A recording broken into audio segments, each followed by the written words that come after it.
This is an Ellis Mowers and More small engine repair. Stay connected on Instagram and Facebook at Ellis Mowers and More. Comments or questions? Leave them below or email me, ellis@ellismowers.com. Parts used in today's repair are found using the links in the description below. And as always, like and subscribe for more small engine content. On today's repair, we're going to be looking at this John Deere LX172. Had been running and cutting pretty good up until recently. What's happened is it has started to backfire extremely loud whenever trying to start. Sometimes it'll start, sometimes or most of the time it won't, and it'll just backfire like goodness knows what. Through the muffler and the carburetor. I'm suspecting that it's probably a valve issue, but I've also seen where it could also be ignition coil related, carburetor related, igniter related, and a few other things. It feels like it could be almost anything. So in this video, what we're going to try and do is try to investigate what's going on with this thing, and hopefully we'll be able to get it fixed and have you all a little bit of an arsenal to try out in terms of trying to remedy one of these. I did watch a video from Small Engine DIY that had a similar issue. His was a little bit different than a spark plug fix. I think this one's going to be more than a spark plug. So what I'm going to do is I'm going to take the engine cover off, and we're going to first off replace the ignition coil because it was requested by the customer that I do that. I also have an igniter that I'm going to swap out since those two parts are easy. It could just be that it has weak spark or something along those lines, and it's not sparking enough until it gets this huge combustion in the muffler. So we'll see what's going on. Just a couple of 10 millimeters to get everything off, and we'll dig down and replace the coil in the igniter first to see if that's going to work for us. So I've got an array of screws that I've taken off already. You have to take this cover off that goes like this, and then the cover on top, or then this little shroud guard on top, I guess. Bunch of 10 millimeters around the engine cover, a couple of 10 millimeters that hold on the fuel pump, but you do have to take this whole air filter box off. Well, it's not that big of a deal, but in order to get this off as well. A little bit more involved than some of the other makes, but Kawasaki usually is like that. Air filter, which we will replace for him. I want to make sure that I can get it to run properly first before we end up going the whole route of trying to fix it fully for him. So we took that air box off there, and then we should be able to pull this cover now, I think. There we are. And that exposes our ignition coil. And looks like a couple of 8 millimeters will take care of that. Oh. And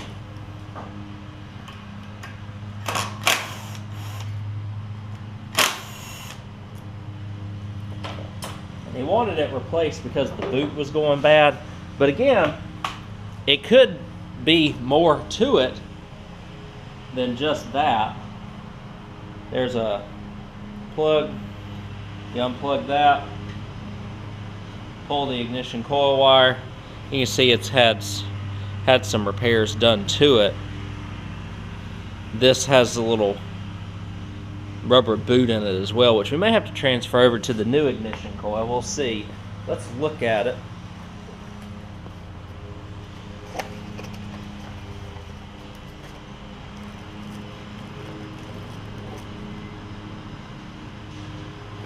So it looks like we've got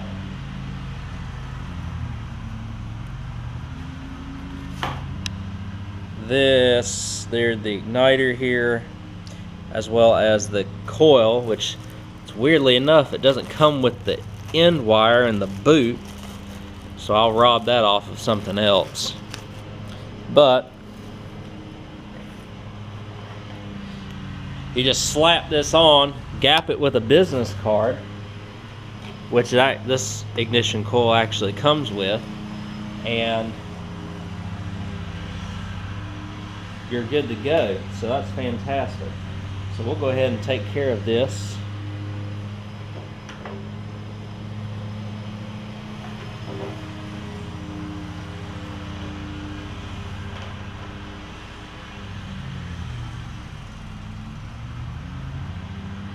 And let's see, so is there a side that this is supposed to go on? Let's see. So it went this side. So that means we need to be on this side. You don't want to make the mistake of putting it on backwards, that's for sure. And the carb, or put the ignition card here.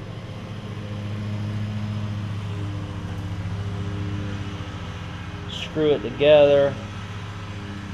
Plug it in.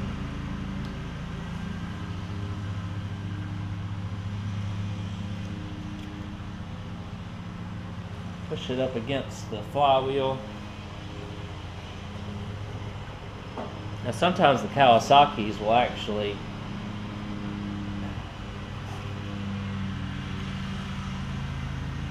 be a little bit raised out where the magnetized portion is. So let's just make sure that's not the case.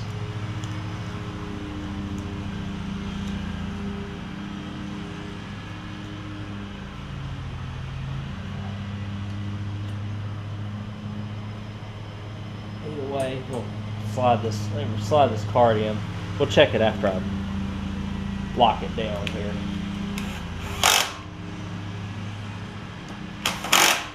Perfect.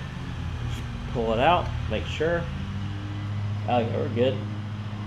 So there's your gap that you need to gap the card with. I'm going to find I've got to pull this off as well. Cut it off and just slide it into the new ignition coil. And then find an end to the coil wire and plug it into the spark plug. I've already tried changing the spark plug in order to fix this, and that did not work either. I wanted to experiment, not waste y'all's time here on this video. Hopefully we won't waste time. But what I did after that previous clip is just remove the valve cover, which is just 4 bolts. What I also had to do was remove the exhaust shroud right there, which was another 4 bolts, so that I could get that valve cover off. I wanted to check the operation of the valves, and I don't know if one of them is opening early or closing early. I did actually find an ignition coil that came off of an RX75 John Deere. As y'all know, that a good OEM is always better than aftermarket, and I do know that this ignition coil works. I just actually tried it, but I'll show y'all what I've done. Let's move these valves. So what I'm thinking, as this valve closes here on the bottom, let's see, that's going to be your exhaust valve on the bottom on this. The intake one's already opening up, so I'm wondering if it's passing some fuel through that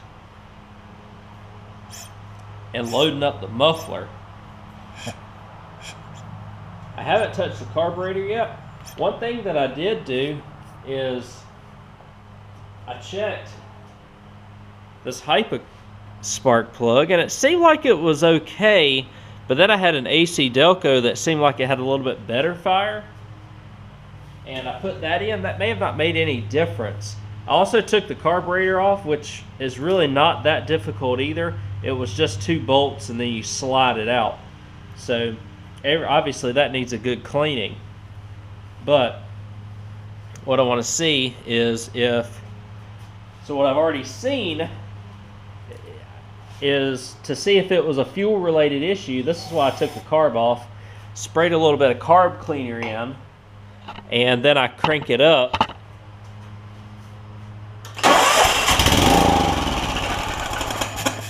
And you can see it's running when you spray carb spray in the intake. It hasn't tried to backfire or anything.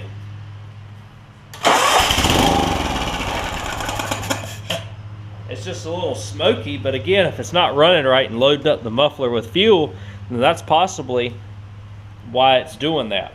What I might do, just as a quick test here, is just, I know I need to clean all this. Let's just slide the carburetor back on. I have to slide the intake piece back on as well. It's just a lot of oily residue that is in it right now, and I just don't know if that itself is the issue.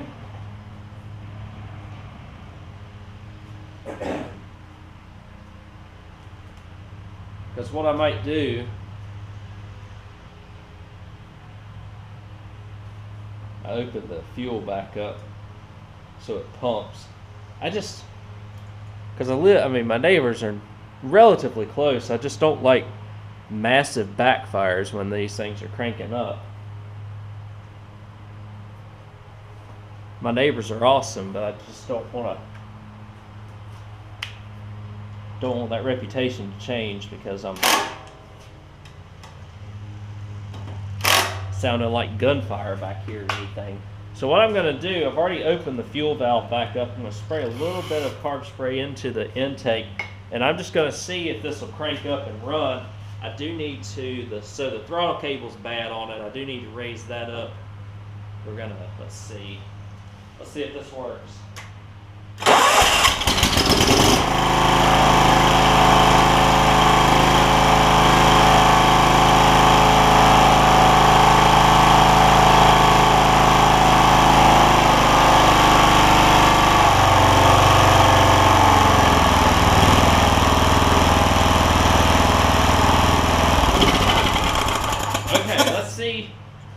I'm not going to run it very much with that off. Let's see if it'll crank back up for us. Choke.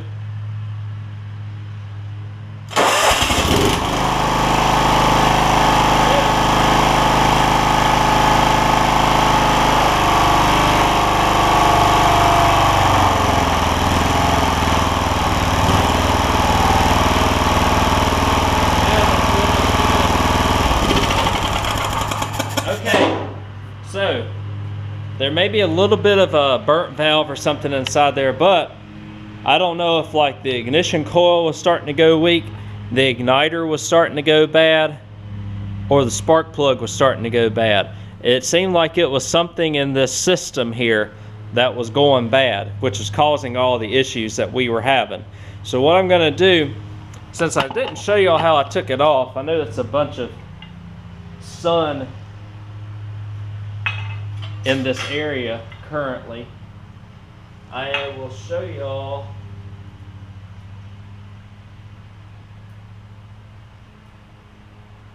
how to put all this back on.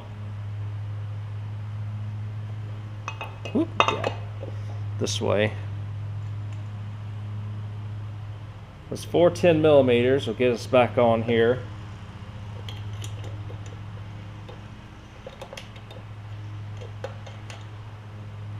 Let's see.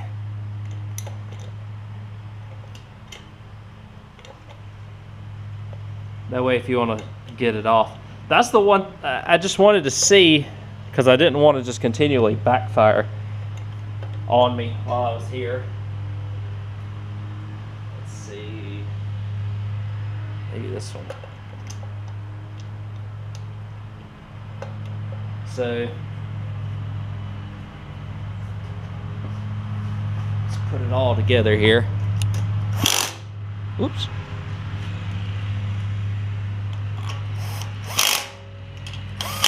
I don't wear earplugs very often, but I put them in for this because, man, that thing was loud when it backfired. And unfortunately, with the way that we approach this, I honestly don't have a definitive answer as to what exactly it was.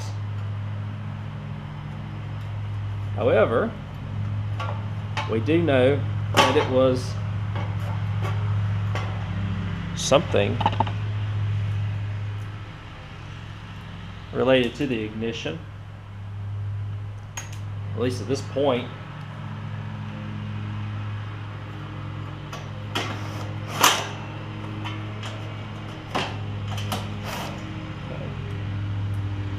And we're just putting these 4 bolts back in here, or these screws, whatever you want to call them,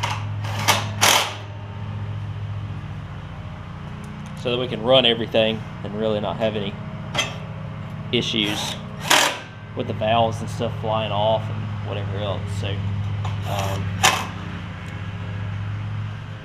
So given all of that,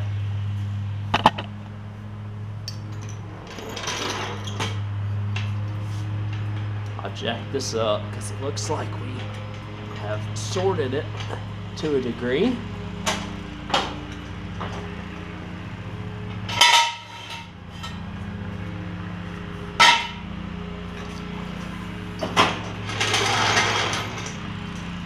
See if it'll start back up for us.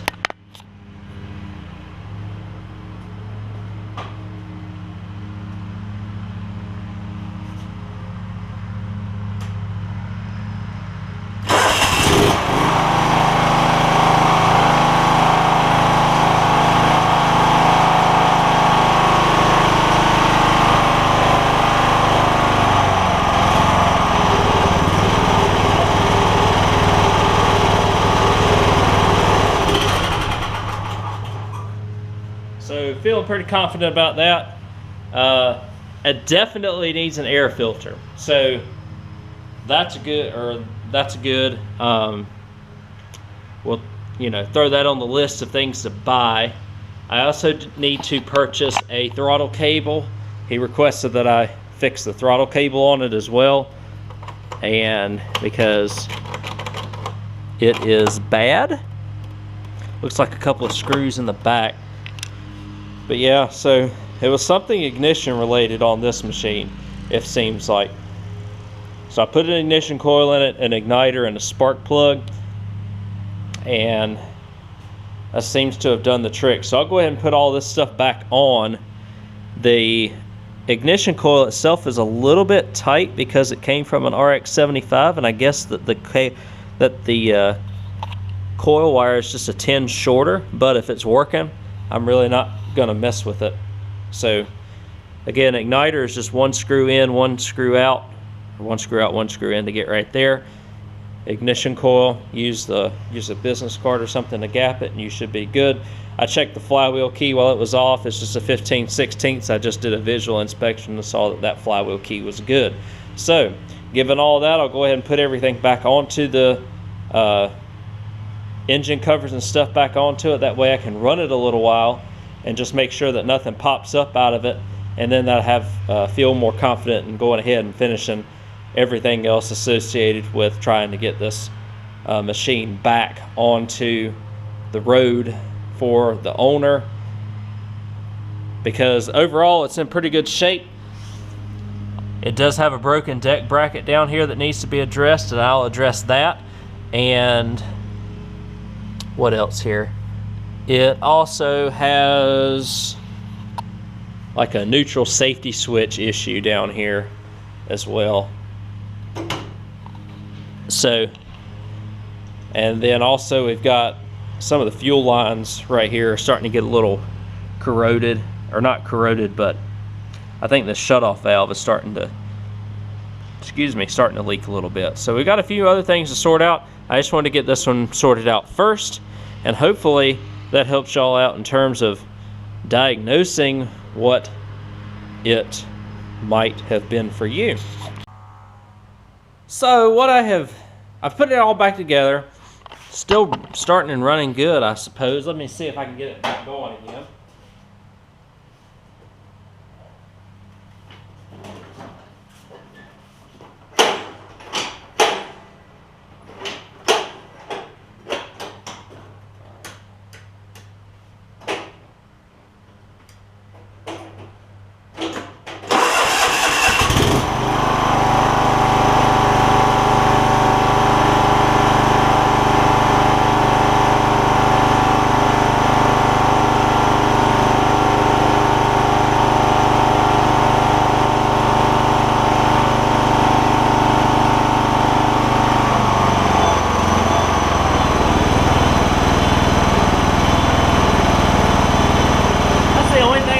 To me was that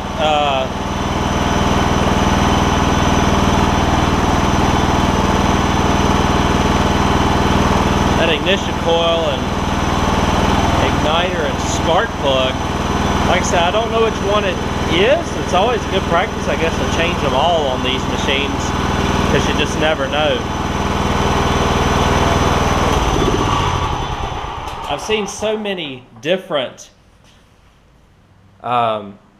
ways of fixing these carburetors, but not a clear defined video on what has fixed this, aside from the Small Engine DIY YouTube channel, where he just had to replace the spark plug on his. I didn't think it was going to be quite that easy on this, but I do have a theory, and I'll tell you what it is here next. So what I think it is, it could be a couple of different things, but the main thing I think was related to the throttle cable. Throttle cable's broken. What I think happened was he tried to start it, flooded, kept flooding it out, and that fouled the spark plug. Now, fouling the spark plug wasn't the only issue. I think the other issue was it started loading up the muffler with junk, and potentially doing something on the intake side as well, to where it had a fouled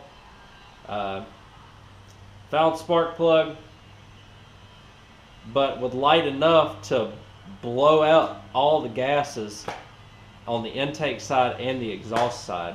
The reason why I didn't show it to y'all on camera was because I didn't want it to do it again, because sounds like a bomb went off, and I prefer not to have the police called in town or anything because of a loud explosion. So that was the main reason.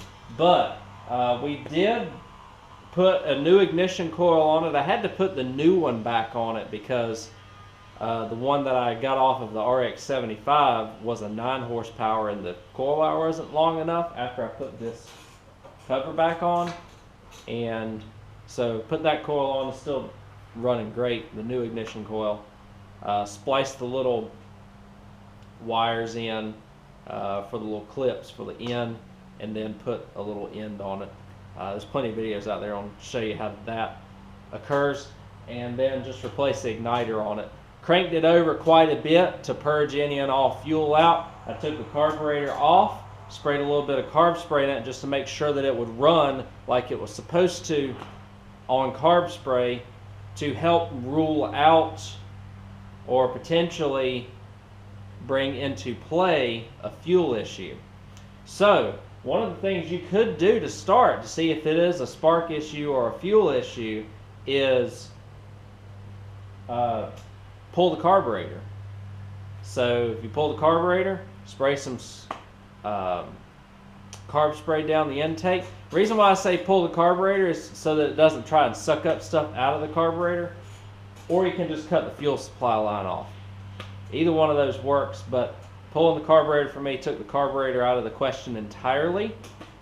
Found that it would run fine after, this was all after I replaced the ignition coil and stuff.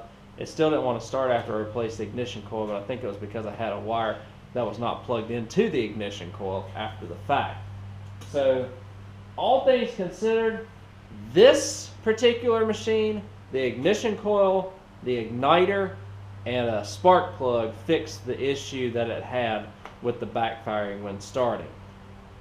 This is only one example. This may not be what you need, but if you think it's something that you need to fix your machine, I'll leave the parts to the coil, the igniter, and a good quality spark plug down in the description below.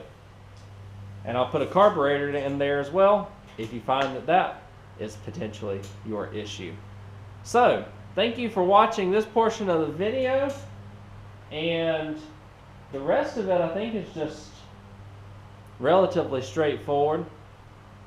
Replacing the throttle cable, fixing the deck, and putting, we got to fix like a neutral safety or something along those lines.